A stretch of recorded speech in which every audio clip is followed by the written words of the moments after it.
मेरे बॉस, मेरे भगवान को पता था कि ये आम आदमी से तो जाएगा ही नहीं। भगवान ने पहले मेरी कंपनी में मेरे बॉस को समझाया डायरेक्ट से। मेरा बॉस कहीं से आरसीएम समझ के आया और कंपनी में घुसा। कंपनी में घुसते ही सबसे पहले मैं ही मुझे नजर आया। अभी समझ में नहीं आ रहा बोर्ड की प्लानिंग। कंपनी में 1500 कर्मचारी थे, दूसरा भी तो आ सकता था बीच में, लेकिन मैं क्यों आया?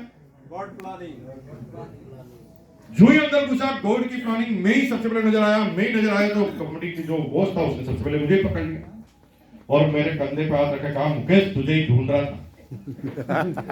मैंने कहा क्या हुआ? अरे भाई एक मदद करनी पड़ेगी। मैंने कहा क्या मदद करनी पड़ेगी? ये जो नौकरी में 17,000, उसको 17,000 सैलरी मिलती थी। नौकरी में जो 17,000 सैलरी मिलती है ना, इससे परवड़ेगा नहीं।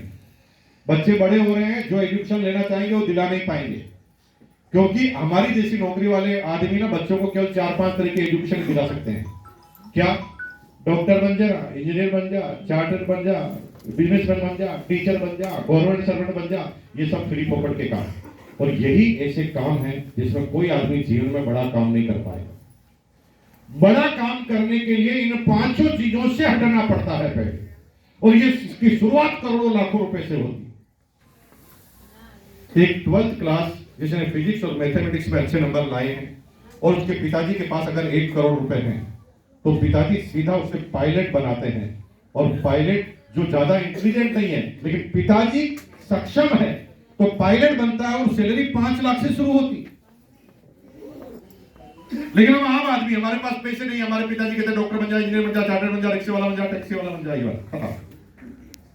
इससे आगे हम सोच ही नहीं सकते, और इससे आगे से कहानी चालू हुई। मेरी डॉक्टर अंजलि अगर इसकी पार्सल न्यूयॉर्क अमेरिका में पड़ी है तो कोई एक्स्ट्रा ऑर्डिनरी इंटेलिजेंट थोड़ी है। अरे उसके पापा ने आरसीएम किया था, उसके पास पैसा था, करोड़ों रुपए लगना था, मैंने दे दिया, हो गया। सीधी शुरुआत ही उसकी वहां से हो गई।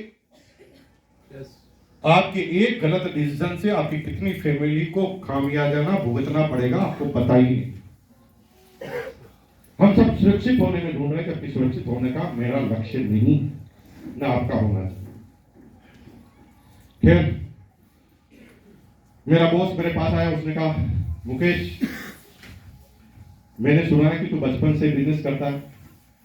अब मैं हाँ कहूं कि ना कुछ समझ में नहीं आ रहा। हाँ करूं तो कहीं पकड़ नहीं ले कि तुझे छोड़ना पड़ेगा, ना करूं तो अब ये पता नहीं क्या कह रहा। मैं हाँ ना की गुंजल में था, तभी उसने मेरे कंधे पे हाथ रखा। बहुत अनुभवी है, मैं कुछ बोल नहीं रहा हूं कि नहीं। तभी उसने धीरे से बोला, अरे भाई सैलरी से कुछ होता नहीं, साइड बाई साइड कुछ करना पड़ेगा, और अभी से इंतजाम करना पड़ेगा, नहीं तो फंस जाएंगे। मैं साइड में कुछ बिजनेस करने की सोच रहा हूँ। पिछले सप्ताह मेरे पुराने दोस्त मेरे घर पर आए थे, उन्होंने हमें एक बिना पूंजी का कारोबार बताया जिसमें दुकान भी नहीं लगानी पड़ती, पैसा भी नहीं लगाना पड़ता, और मुझे मोटा मोटी बहुत अच्छा मॉडल लगा। लेकिन मैंने फिर भी मना कर दिया। मैंने कहा क्यों? और सिर्फ तक क्यों मना कर दिया?